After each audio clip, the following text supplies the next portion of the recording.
Imagine walking through a forest. Everything is quiet. Then, you hear branches snapping, heavy footsteps. Something enormous is moving toward you. Out of the trees, a 400-pound silverback gorilla appears. It locks eyes with you. It starts charging. No weapons, no escape. Just you and one of the strongest animals on Earth. Could any human actually survive this? Or is the fight already over before it even begins? The answer is far more surprising than most people realize. For years, people have argued about humans fighting gorillas. Social media is full of comments claiming, "I'd just punch it, I'd choke it, I'd wrestle it."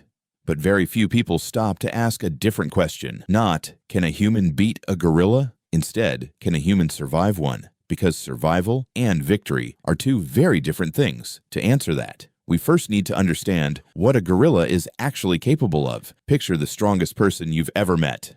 Now, forget them. A fully grown male silverback can weigh over 400 pounds. Its arms are longer than most people's entire height. Its chest is built from decades of climbing, pulling, breaking branches, and moving through dense forests. Scientists estimate that a gorilla's raw pulling strength is several times greater than that of an average adult human. No, they can't lift cars. Many internet myths wildly exaggerate their strength, but they don't need to, because even the real numbers are terrifying. One swing can knock a person unconscious. One bite can crush bone, and those massive hands can easily overpower a human body. Already, this isn't looking good, but here's something most people don't know. Strength isn't the gorilla's most dangerous weapon. When people imagine gorillas, they picture muscles, huge arms, massive chests. But that's not what wild animals fear most. It's unpredictability. A silverback doesn't fight like a boxer. It doesn't follow rules. It explodes. It grabs. It bites. It throws. It can change direction almost instantly. Every movement is explosive. And unlike humans, gorillas don't hesitate when protecting their family. If they believe you're a threat, they commit fully. Which raises an uncomfortable question. If they're this dangerous, why aren't gorilla attacks happening every day? The answer completely changes the story. Here's something that surprises many people. Wild gorillas are actually remarkably peaceful. In fact, they avoid conflict whenever possible. A silverback usually wants one thing: to make you leave.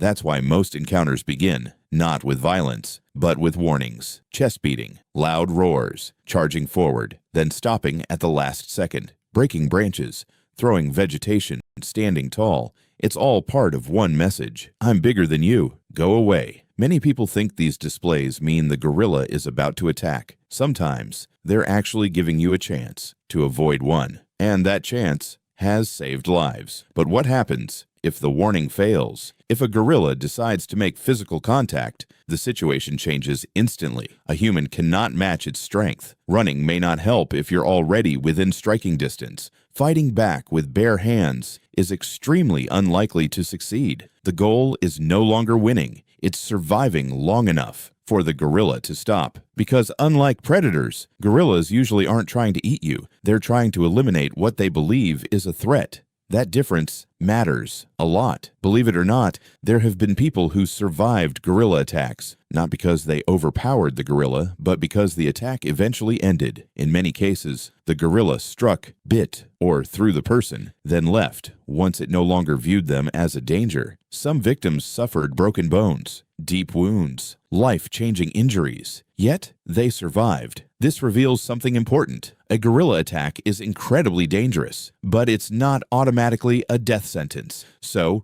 what should someone actually do if the unthinkable happens? Experts who work around wild gorillas give surprisingly calm advice. Don't scream, don't run, don't beat your chest, and never stare directly into the gorilla's eyes as a challenge. Instead, stay calm. Avoid sudden movements. Slowly create distance if possible. Show that you are not competing or threatening its family. If contact becomes unavoidable, protect your head and neck as much as possible. Your objective isn't to fight. It's to survive until the gorilla decides the conflict is over. Because unlike many predators, a gorilla often has no interest in continuing once the perceived threat disappears. The real lesson isn't about who would win. It's about how humans survived dangerous animals throughout history. Not because we were the strongest, we weren't. not because we were the fastest. We weren't. Humans survived because we learned, we observed, we cooperated, we built tools, we avoided unnecessary fights. A lone human facing a silverback with bare hands stands almost no chance of controlling the outcome. But humans almost never relied on bare hands. Our greatest weapon has always been our brain. So, could any human survive a gorilla attack? Yes, some have, but surviving